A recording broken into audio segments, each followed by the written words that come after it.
tuna kanum na lai hi Mizoram le Tripura Indina lei ani a solam pangso Tripura ram ani a chuan helam pang hi Mizoram lam alania tuna hianin hei lei hi kan cross phei dona Tripura lama Behliangchhip ka kangkal dona voini a hianin hei Zaithiam Zorem-a le Maruati te Behliangchhip muna program an nei dona chu kangkal me ka ni Tripura huam chu nia lai mun hi kan ma lo ka hian Mizoram kan thim mu zen lo sap chuan elephant nan ti mai Mizo inside kan ti vain murgi ti ka hey hello sai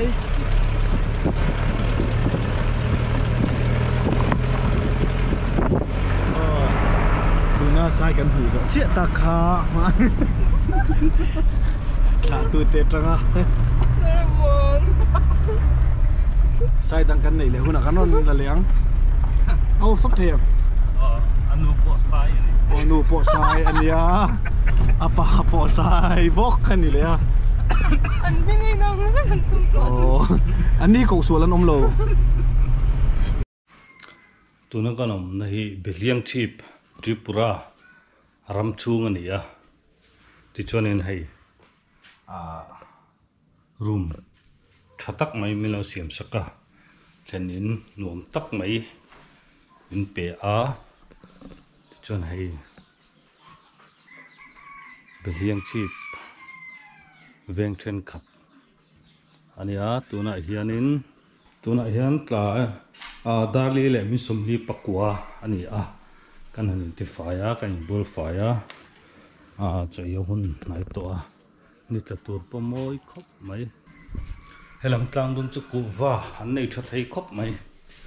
ti chuanin kan ti fela cho ei turin kan in buat sai nge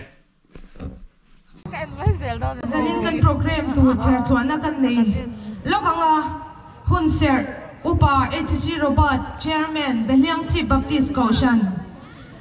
Malzai hmanpui Silo as Director Social Welfare and Social Education Department Government of Tripura kan som donani tuna hunser mang turin upa HC Robert chairman Behliangchhip Baptist Kaushan ilo somang zanin kan hun min kai shoi tu atan a pathian thu chiar ka du a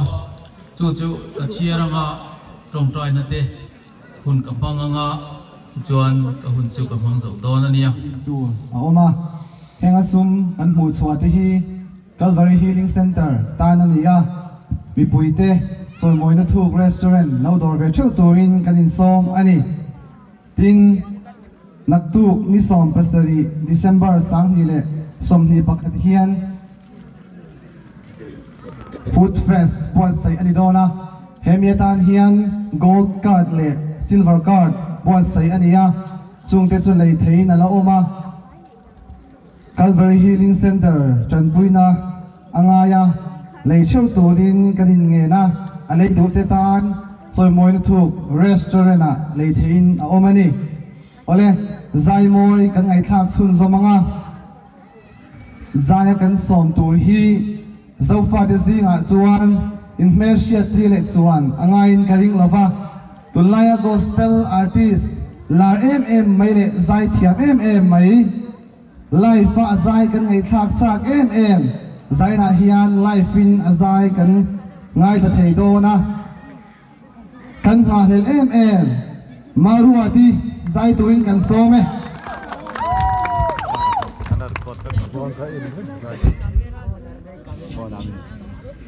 in zavain kanal pai cha Krista mingin chi pai ka buk chewa he janina hian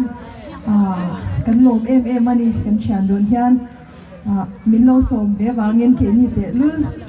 helai tang dun po hutur le kan hu po kan in be che ngai lo wa ha mai ro chu pathian zara le nang ni zara kan ron hu theya kan lom ani te kha kan tar lang pa sa do a chuan he helai ate pu hen chun omin ka sha ka lo hoi vela khovot noya janina hen kan lo kala chen te chu a siom kan ti dewa ni mai thea a chen chu nuam kan ti po ni mai thea a enga po chu ni sela zan in le nak tu zana in lo kala hian in hlok ni dona ni ti kha kan tar lang ve shim du a pathian fakla kan ngai thak te tuna thu chata kan ngai thak te kha kan nu na ta na poimo e ma angai thatu kan ni hi kan hlok reng dona ni ti kha kan tar lang ma sadu ni ti chuan pathian ro pui na ri moi ro pui be ti ta karon sang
lalpa thil tum isu tlang tho thin ni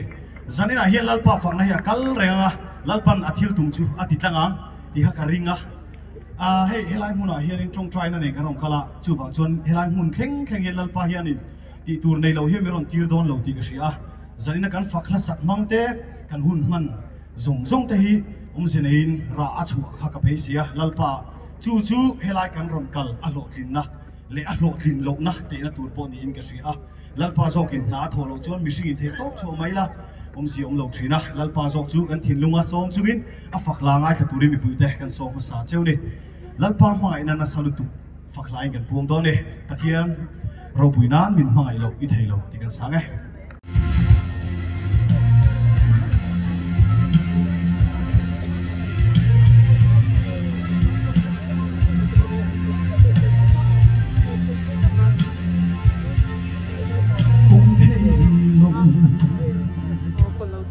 ôm lâu năm ôm lâu na in ai si lâu Nan-a hình kim minh trong đình hùng lệ đi thu đuaya râu reng y cụ ta bom mi riat bui lâu anh ma lâu anh kim chunga mèo lên mà la min ma ngay chun thấy lâu anh kim ti thấy ô lâu bui bé anh kim chunga lên mà la hey hero ti thấy một gì lâu min ma ngay lâu ti thấy lâu ma ngay tu rin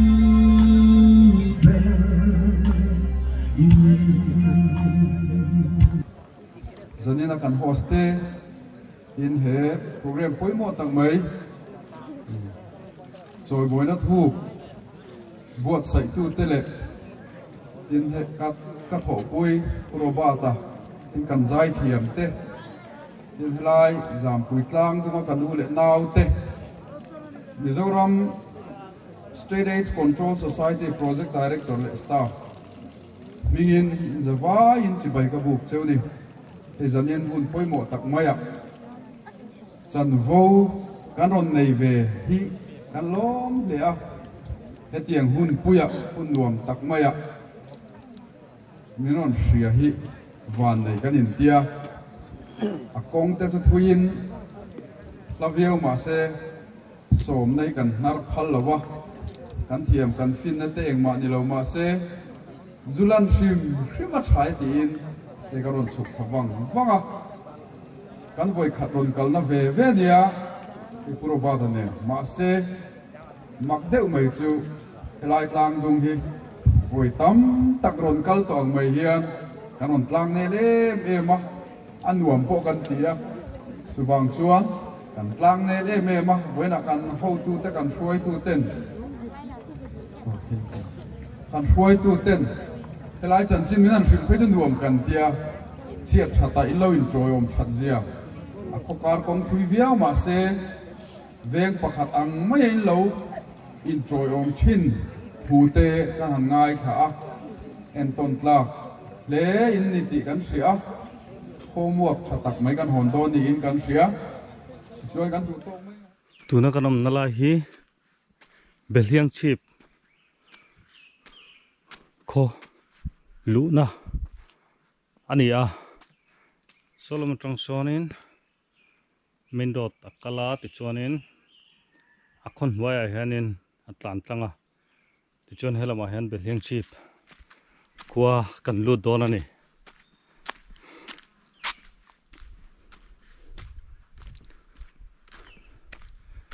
helam pang hi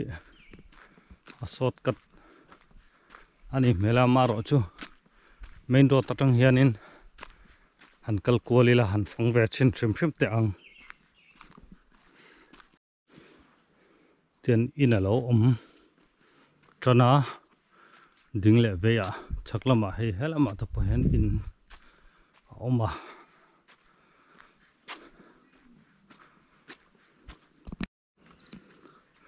tunakan mu hi baptist biakin ania sangkat zakwa somperuka tin ani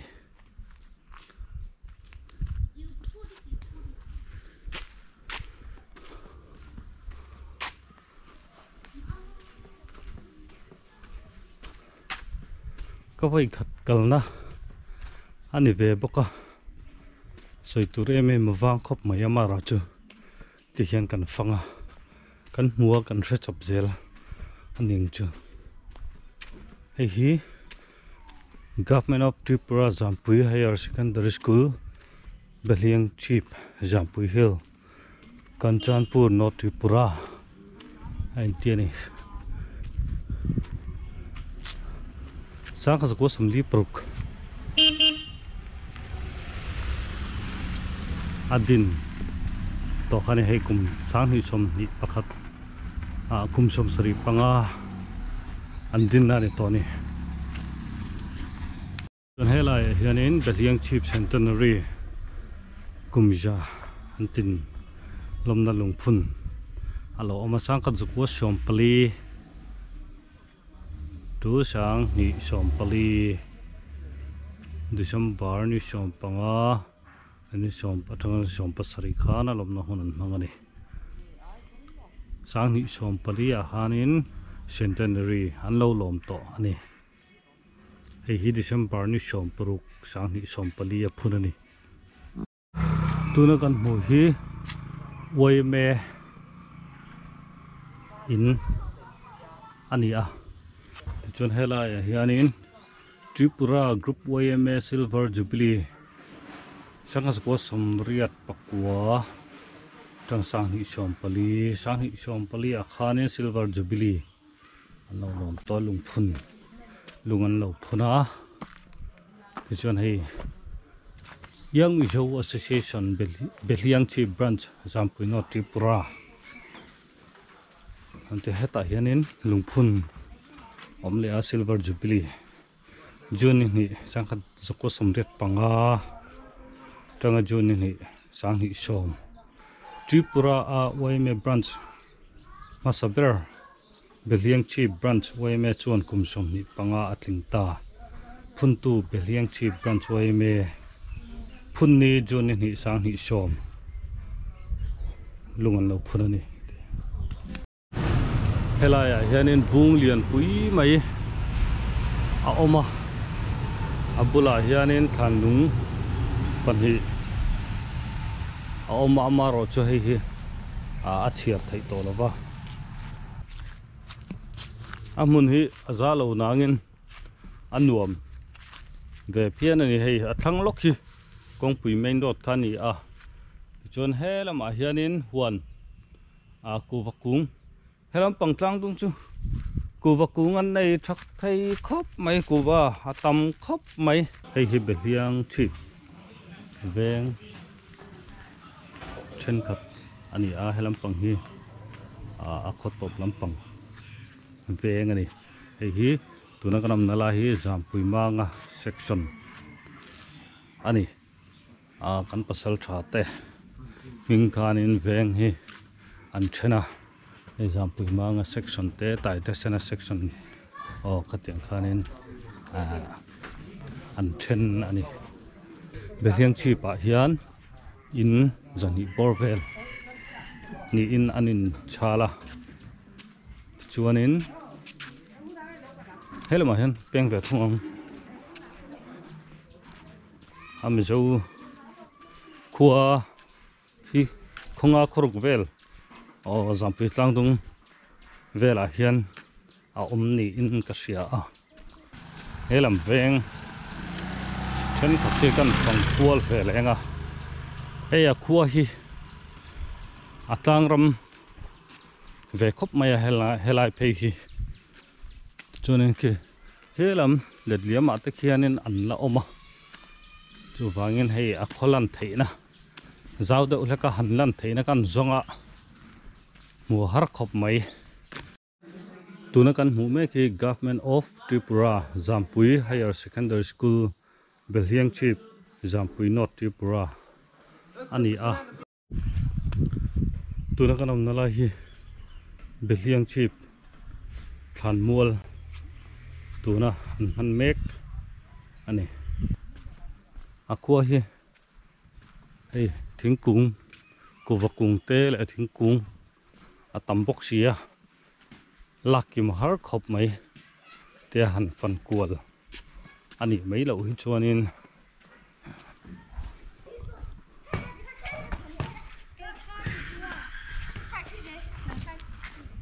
bolan lo pe te Zaithiam ve an har tau pang mo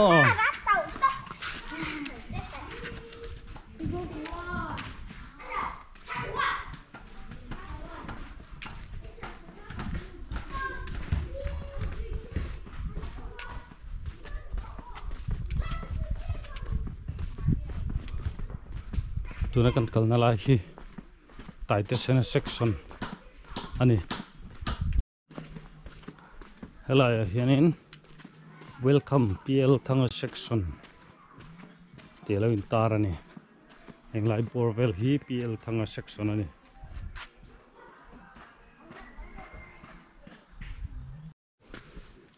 hei hi kan thenin kha ania in nei tu nungai an fel khop mai an chungkwa an pa ber hi phaila main entira akalai alo ni hlawa in chunga khianin ke mai in room in pe a te chun nuam dawin ka oma tuna yan dali le chan ve ani a food fest cho na e me kani chonin helai mun hi Calvary Healing Center Polin program pot sai ani a chonin zan lama te gospel concert te HIV AIDS awareness campaign ti te hun man ani a voin tlaya ei food fest pot sai le ani a ti chonin ei mitam takin an ei to a ti hian an la ei mek an la umboka ti chonin zanina hianin praise and worship te le thusai te program chi sang sang Zaithiam dar tak tak te an la zai don ani yang chuan ram ko thang lampang ram chunin khar le sum to ni TV te kan ena English football te kan ena kutan beng duram mi puitam takin ma streng lovin chu tiang chuan an oma maro chu po chu tuna hian an re le ta thuap mai ni in biruk siak ang deuh hian achangin kan chuaka achangin kan luta chu tiang chuan khovel om me kani Isu ta kan ni sana hian artisanal lei kan ni kan van hi lo em chumi kha chung chuan sana hian hil takin pathi choi mo ita kan ni in pathian kan choi mo em ta kan ni satwa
Maruati tuna ilo somang.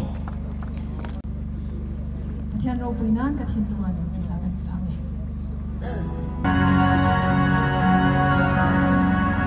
Van te kia ro pui jia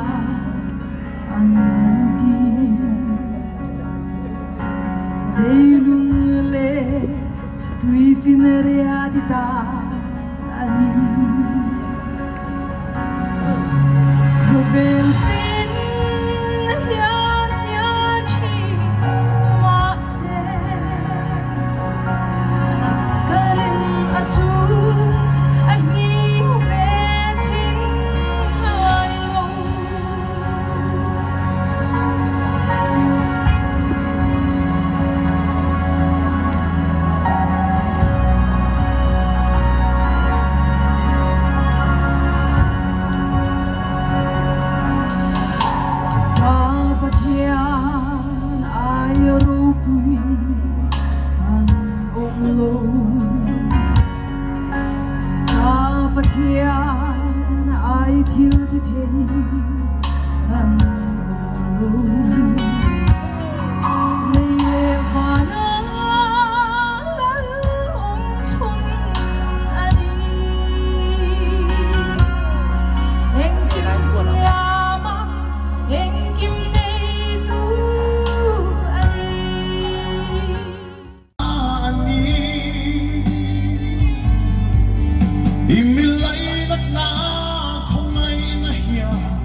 china lung ai boy na đến đi tin khan za him na ren hi o ka hu ve silva kanun hiya lalpa ngai ni come on ring those bells and Christmas Eve Jesus is the King born for you and me come on ring those